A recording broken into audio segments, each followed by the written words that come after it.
Welcome to DHN. I'm your host, Wade Teamer. In this episode, guys, we're going to be discussing the latest updates from ALGO. We also have a big XDC network announcement that you're not going to want to miss. Also, how does this Latin American development bank tie into the Quant network's Hyperledger ecosystem? Well, by the end of this episode, you are going to find out. So please do not go anywhere, guys. And then at the end, I want to share something with you. All right, because we got a whole lot more to cover in this episode. But you see this clock here, guys. This is the date. Okay, now I've looked at a number of these clocks. I've looked at about 3 or 4, and what the average you're gonna get is anywhere between March and May. Why is this important? Well, knowing the date of the next Bitcoin halving, you can have a better perception of when the market is about to switch, guys. That's why at the end, we're going to dive more into it.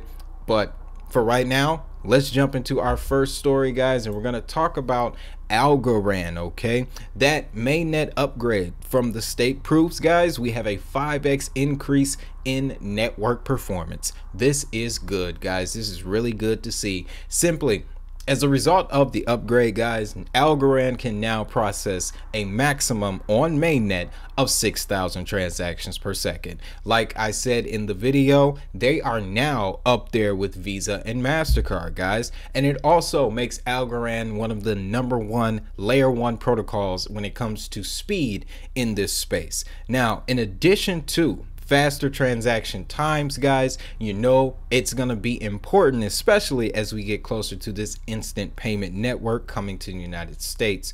The upgrade also added state proofs to the network, making trustless cross-chain communication possible by securely connecting multiple blockchains without the need for a third party. That right there, guys, is actually a lot similar to what Quant network can currently do. So with the increase in speed and the increase in security, now we have better cross-chain communications, guys.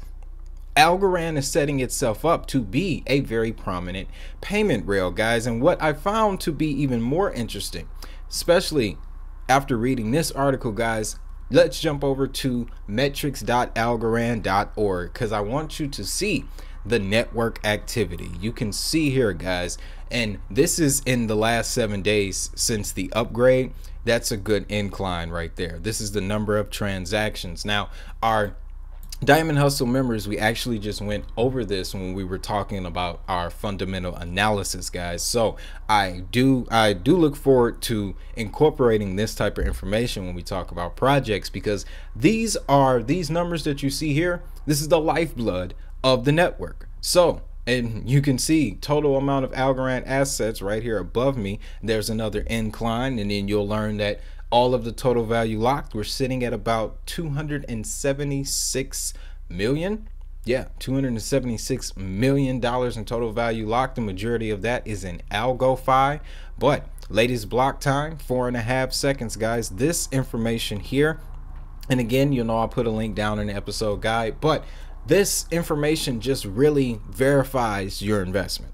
Okay, so I'm glad I was able to find this and share this with you. But I have more ALGO news. Okay, now we're jumping over to the supply chain, and just like I mentioned before, the supply chain and payments, they're gonna go hand in hand, guys. There's a lot of talk about that all over the economy, okay, in general, not just in crypto. But what we have here is WholeChain selects ALGO as a new blockchain provider to improve supply chain visibility. Now, we talk a lot about a token called VeChain on here. So the longtime listeners, those keywords in that headline triggered some things. I already know it did.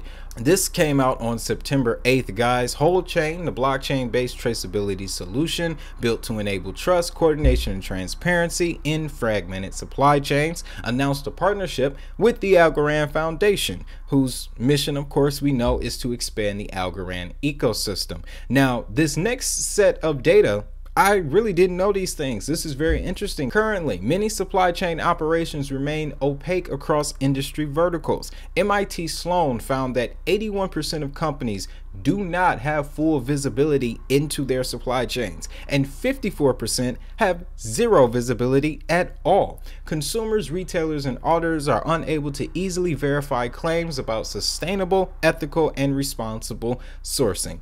This hurts sellers, as 94% of consumers are more likely to be loyal to a brand if they're able to completely see through their supply chain. Algorand, guys, is sliding right on in with this, sliding right on in to address this problem. Now, what's going to come about as a result of the partnership with WholeChain and Algorand, they will be stepping into the gap with blockchain-enabled traceability. And of course, Algorand's a carbon-negative blockchain, one of the few in the space, and the solution will enable businesses to trace products to their origins, have visibility in every step of the process, and verify claims made about those products. In this partnership, Algorand will be the default blockchain for WholeChain's updated offering, which features an improved user experience. So guys, we got elements of course, the supply chain and blockchain integration, but we also have elements of the digital transformation. Okay, let me show you what WholeChain, well, more importantly, who WholeChain has been working with, guys. Now,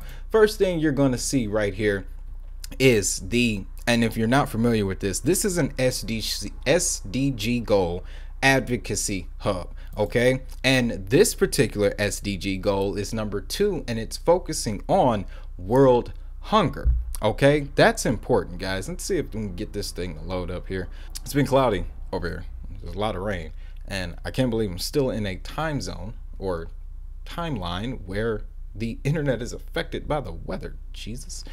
Oh, that don't make any sense. But yes, we have it pulled up here, guys. As you can see, they're focusing on zero hunger. Now, another topic that we talk about heavy on this channel are the sustainable development goals. And to see Algorand working directly with these initiatives shows that not only are they planning on being here for the long haul, but the companies and organizations that are also promoting and pursuing these goals, it's all going to come together, guys. Okay, so this is big specifically for Algorand alongside the technology partners. And I'm going to slide over here. I also want you to notice the numbers on this webpage here.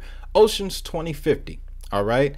As well as the Sustainable Ocean Business Action Platform, UN Global Impact, Global Dialogue on Seafood Traceability. Now, I just learned some information about maritime routes and the importance of maritime law when it comes to finance and business, and more importantly, transactions, ladies and gentlemen. So it's a deeper subject, okay? And I have a feeling that a couple of you kind of know what I'm getting at, but with this type of partnership, what this reflects to me is Algorand not just getting involved with the supply chain, but the key word here is the maritime supply chain. All right, very big, very good to see coming out of Algorand, guys. But let's jump forward and talk about some institutional adoption. Okay, this is very interesting. So story is, the Blockchain Association has formed a nonpartisan, in quotations, crypto PAC. Now, what does this mean? Well, basically, guys, the Blockchain Association is rolling out its own political action committee. This committee is going to be a prominent crypto trading group, and its members include stablecoin issuer Circle and exchanges like Crypto.com and Kraken. Now, this next sentence is what really threw me for a loop, guys, because they state explicitly, the PAC will contribute to the campaigns of candidates from both U.S. parties who are pro-crypto. This is coming from Kristen Smith, Executive Director of the Blockchain Association. Now, in all my time on this earth, in this wonderful country that we live in called America, when companies begin to start lobbying the government, those companies tend to do well. And keep in mind, the companies that are a part of this Circle, and Crypto.com. Okay, I talk a lot about Crypto.com. It's going to be one of those exchange/payment tokens that people are not going to see coming. Continuing, guys, because there's a lot of big players involved in this. The chairwoman of the PAC will be Julie Stitzel, vice president of public policy at Coindesk and parent company Digital Currency Group. So you got a reflection of the Digital Currency Group, who has literally invested in all of the crypto institutions that we see currently. Okay, they got money in all of them. But you'll also notice that this is the vice president of public policy at Coindesk, guys. So they have their media arm as well. They're going to attack this from all sides. All right. And another thing too, the advertising for crypto, oh, that's about to accelerate. Again, like I always say, first they're going to regulate it. And after regulation, we're going to get the mainstream bull run, because they're then going to commercialize cryptos. That's how they're going to do it, guys. Don't ever get it twisted. Even me, when I'm reading from CoinDesk or Cointelegraph, the majority of these publications are owned by a select group of people, just like the mainstream, guys. But the crypto industry has been generous in its political giving in recent months, with new PACs giving more than other established industries. Sam Bankman-Fried, for example, over at FTX, has given tens of millions of dollars to American political causes and funds in the last few years. In June, Payments reported that crypto companies had over 26 million in political donations towards U.S. politics during 2021. So that just makes a lot of sense, doesn't it? Wherever the money flows, especially in politics, guys, that's where the attention is going to go. All right. Now, what's interesting is that this next story, it's the exact opposite. Okay. But I want to bring up a point here. We're talking about Mr. Justin Trudeau. All right. Taking a shot at the cryptocurrency industry, saying that, no, it's not going to protect you from inflation. Same old rhetoric we've been hearing since day one, guys. I bring up this article as a contrast because at the same time, guys, and you know, rest in peace to the Queen, there is another political leader coming in up under her that is also pro crypto. So when I saw this, I was like, if it's happening over here, it's gonna happen over there. All right. And the political landscape, when it comes to blockchain and DLT in other places, they're a lot more blockchain forward, more DLT forward than the United States, guys. So seeing this, the Blockchain Association forming this nonpartisan PAC is America's way of catching up. Okay, essentially, you know, I love my country. I'm sorry, but hey, this is the pattern of behavior. All right, let's jump forward, guys, and we're gonna talk about Binance really quick and this Russia situation. Now, the first thing I want to tell you, okay, Binance announcing zero knowledge proof scaling technology. This was actually mentioned in their roadmap. The most important thing that I want you to take away from this is the fact that not only will ZK roll-up technology increase the privacy and security of Binance, but it will enhance user experience and improve scalability metrics such as transactions per second. Okay, now with that context, understand that Binance is currently a financial institution, but you should also keep in mind that BNB has the exact same payment capabilities as some of our other favorite payment coins. Okay, so this ties into the entire Russian situation. Why?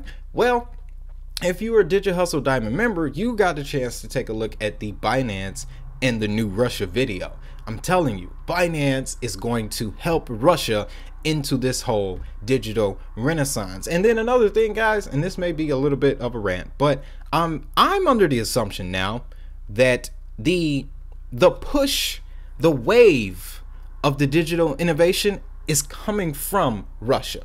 Okay, this conflict has a lot to do with where we're headed next. That's all I'm going to say. Russian Prime Minister sets a December deadline for international crypto payments rule. The Prime Minister noted that the country's financial system would have to adjust because of economic sanctions imposed by Western authorities. We don't even need to dive all the way into this one, guys. I can just tell you what the breadth of this is. Yes, in Russia, they plan on using blockchain and DLT to not only subvert sanctions, but to connect themselves to the global economy. All right, that's the second part of that sentence that they're not going to tell you about in mainstream media. Russia is not just avoiding US sanctions, they're also connecting themselves to the rest of the global payment systems. And we're talking about China's payment system, India's payment system, Europe's payment system. All of those are on ISO 20022, by the way. Just wanted to throw that out there. Another thing to double down on that point, guys, this report here, Russia eyes Bitcoin for international trade in 2023. Okay, now the fact that they're using Bitcoin as a form of payment, again, we saw that coming, guys. And if you do enough digging, the studies of Bitcoin in El Salvador a year later, things are very interesting over there now, and especially when you look at how people in El Salvador now perceive Bitcoin. There's a lack of it, but Russia is looking to begin accepting Bitcoin and some other cryptocurrencies as payment for international trade as soon as 2023. This is coming from a local media company, Izvesta. The announcement of the timeline for usage of the alternative payment method for cross-border payments comes a week after Russian Central Bank and Ministry of Finance agreed that the move would be necessary. Now, again, in that video, Binance and the New Russia, I explained how the Russian FSB and Binance, okay, have been working together since the middle of 2021. And also, I point out how Putin himself has advocated for the use of blockchain, DLT, and digital assets. All right. I, again, want you to be aware of this Russian narrative, guys. That's why the thumbnail was titled Know the Narrative, because I'm going to throw a lot of them at you. But the situation over in Russia and Ukraine, guys, I promise you, the outcome will have a grand impact on our digital economy, because what's happening is just these systems are being tested. That's the simplest way I can put it, guys. These systems are being tested. Essentially, guys, what they are coming with is Russia will enable businesses to choose whether they want to use Bitcoin or some cryptocurrencies that will be allowed by the state. The operations of this procedure are expected to be facilitated by the Moscow Exchange and St. Petersburg Exchange. The Moscow Exchange is a part of the Hyperledger Foundation, guys, and in a moment we're going to cover a Hyperledger story. Like I said, they added a few new members. But wrapping this whole piece up here, guys, once Russia kicks on, Binance is going to be one of the biggest beneficiaries. Okay, so let's not forget about Binance. Okay, and we also can't forget about the XDC network. It's time for some groundbreaking DeFi and compliance technology news. Okay, so XDC has partnered with Securrency. Okay, and Securrency is a company that I have been seeing float around this industry for quite some time, but I always see them connected with big players. Okay, so Securrency, if you don't know, is a blockchain-based financial infrastructure company, and they deploy products for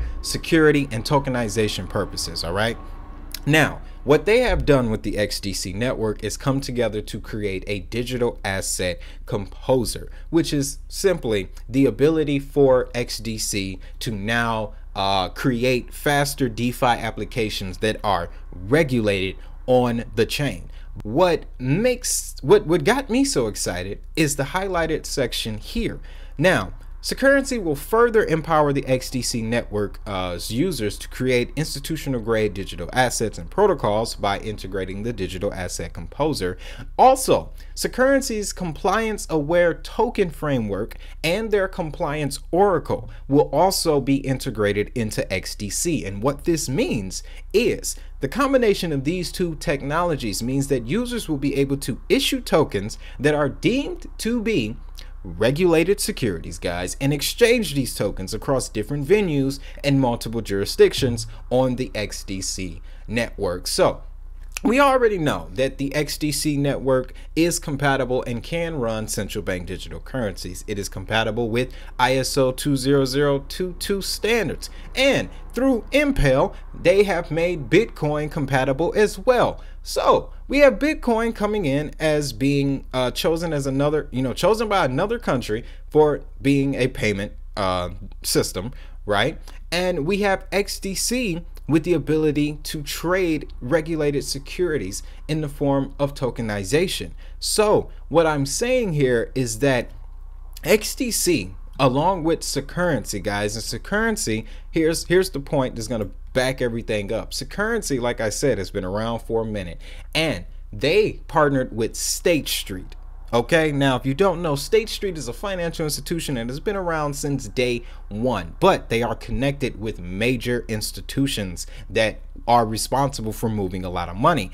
Also, Securrency partnered with GK8, who also partnered with Stellar Lumens. And wouldn't you know it, Securrency helped Stellar Lumens with their protocol upgrade, protocol 17, that will also increase security and scalability and give Stellar the ability to tokenize assets on it. Now, why is all of that so important, guys? Because tokenization of real world assets is the next stage. Okay, when we bring in these payment infrastructures, they're going to be tokenizing so many things in order to have it transact on a network. That's the only way that you can take real estate, digitize it, and then chart or sell it to someone else, is through tokenization. So Securrency is a major firm when it comes to doing that from a compliancy perspective, which is going to be very important. Again, we are in regulation. After that, it will become commercialization. And that's the moment that we're waiting for, guys. So that's big, very big, coming from XDC. Now let's talk the Quant network, ladies and gentlemen. How basically this Latin American Development Bank, IDB, okay, they are looking to tokenize government bonds. All right, now what does this have to do with the Quant network? Well, last year the Quant network partnered with LACC chain. Okay, that's the Latin American Caribbean chain, and the Latin American Caribbean chain was developed by IDB and IDB Labs. Now through this partnership, and it states right here that Quant will be providing interoperability capabilities for LAC chain to other DLT supported by Quant's unique Overledger technology. The Overledger gateway for LAC chains participants will allow them to integrate with resources and DLNS across the Overledger network. Simply put, Quant network is the only blockchain that has put LA chain on the global network, that's connected them to the global network. So what makes that so important is that they're looking to tokenize government bonds, guys. And if you don't know, government bonds are very important financial instrument. All right, from my understanding, simply put, with government bonds, you are allowed to invest in a nation, and that nation has to pay you a percentage for every year that the bond is valid. And then once the bond expires, then you get your initial payment back. That's the most mind-blowing investment I've ever seen. But of course, there are factors like if the country doesn't want to pay you back or their economy crashes, then your bond is kind of worthless. Now, here's where blockchain getting involved is so interesting, because on a blockchain, there's no getting out of that in payment. And this story also mentions how they look to institute smart contracts. Okay, and of course Quant, well, definitely one of those when it comes to smart contracts that you want to look out for. Now this is the part that I want to read to you here, is the digital money.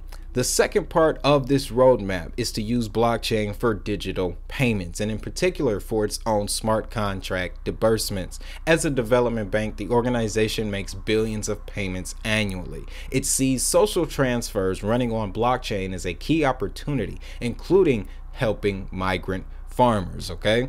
Now, in line with these efforts, the development bank ran a proof of concept with Citi for tokenized money.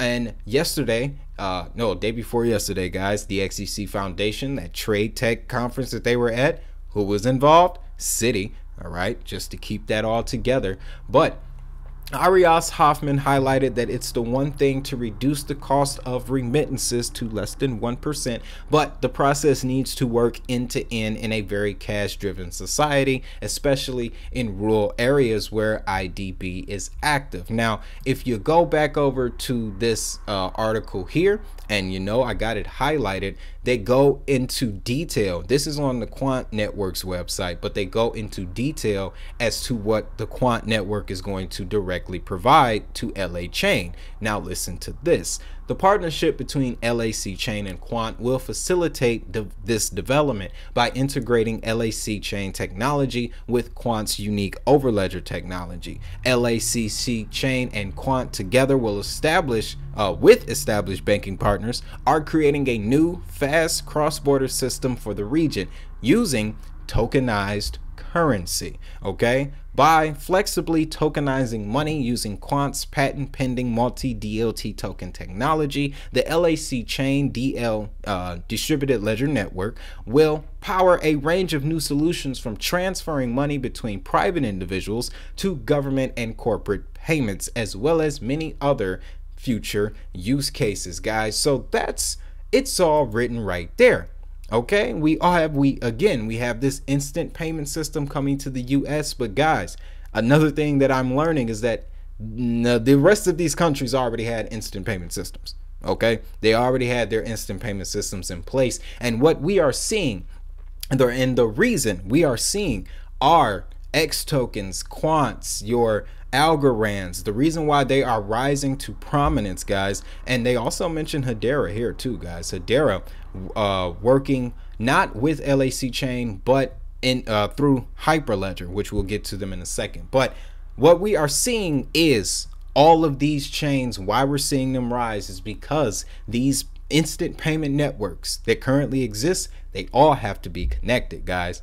Now let's jump over and talk about a couple new members coming from the Hyperledger Foundation, because this is big, guys. If you don't know why the Hyperledger Foundation, well, I'm just gonna show you this image here.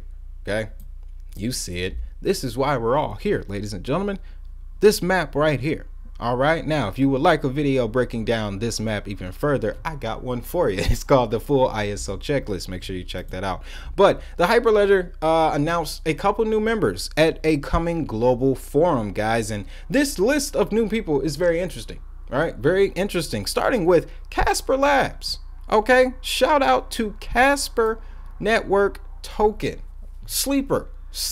So first, Casper landed the Blockchain Services Network, an elite group of blockchain projects located exclusively in China, regulated by China, and selected by China. And now they've joined the Hyperledger Foundation, guys, and we just took a look at this.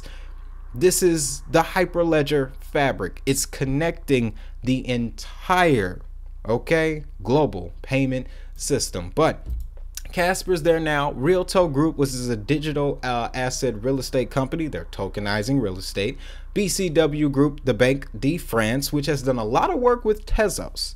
Okay, whole lot of work with Tezos. Keep that in mind. But the Central Bank of Nigeria, that's what's interesting to me, because the Central Bank of Nigeria, not only through, you know, Flutterwave, the story we just discussed a couple of days ago, but they just made Bitcoin a form of legal tender as well, which actually highlights their interest in making blockchain and DLT a central tool for payments in Nigeria, guys. And then let's not even include the rest of Africa, but the Central Bank of Nigeria being added to this Hyperledger Foundation, again, pulls them into this network, guys. That's what makes it so massive. So outside of that, we have the Digital Identity Laboratory of Canada, International Association for Trusted Blockchain Applications, which is your Quant network connection. Hey, they've made that official. That's good to see. Again, I'll put the links down to this article so you can read through it completely, guys, yourself down in the episode guide. A couple things I want to get to before we get out of here. One of them being